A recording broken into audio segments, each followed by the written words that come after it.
Alice was thoroughly puzzled. "Just the boots and shoes," she repeated in a wondering tone. "Why, what are your shoes done with?" said the Griffin. "I mean, what makes them so shiny?"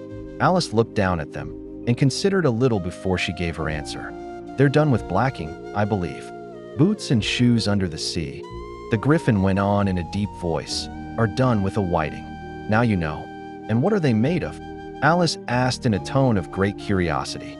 "Soles and eels, of course," the Griffin replied rather impatiently. "Any shrimp could have told you that." "If I'd been the whiting," said Alice, whose thoughts were still running on the song, "I'd have said to the porpoise, 'Keep back, please. We don't want you with us.'" They were obliged to have him with them, the Mock Turtle said. "No wise fish would go anywhere without a porpoise." "Wouldn't it really?" said Alice in a tone of great surprise. "Of course not," said the Mock Turtle. "Why, if a fish came to me and told me he was going a journey, I should say with what porpoise." "Don't you mean purpose?" said Alice. "I mean what I say," the Mock Turtle replied in an offended tone. And the Griffin added, "Come, let's hear some of your adventures." "I could tell you my adventures, beginning from this morning," said Alice a little timidly. "But it's no use going back to yesterday, because I was a different person then." "Explain all that," said the Mock Turtle. "No, no, the adventures first," said the Griffin in an impatient tone. "Explanations take such a dreadful time." So Alice began telling them her adventures from the time when she first saw the white rabbit. She was a little nervous about it just at first. The two creatures got so close to her, one on each side, and opened their eyes and mouths so very wide. But she gained courage as she went on. Her listeners were perfectly quiet till she got to the part about her repeating, "You are old, Father William," to the caterpillar, and the words all coming different. And then the Mock Turtle drew a long breath and said, "That's very curious." "It's all about as curious as it can be," said the Griffin. "It all came different," the Mock Turtle repeated thoughtfully. "I should like to hear her try and repeat something now. Tell her to begin." He looked at the Griffin as if he thought it had some kind of authority over Alice. "Stand up and repeat. 'Tis the voice of the sluggard," said the Griffin. "How the creatures order one about, and make one repeat lessons," thought Alice. "I might as well be at school at once."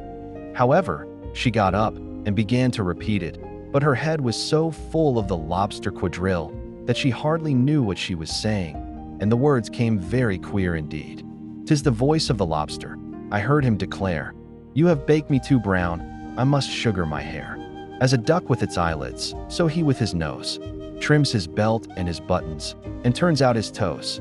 Later editions continued as follows. "When the sands are all dry, he is gay as a lark, and will talk in contemptuous tones of the shark.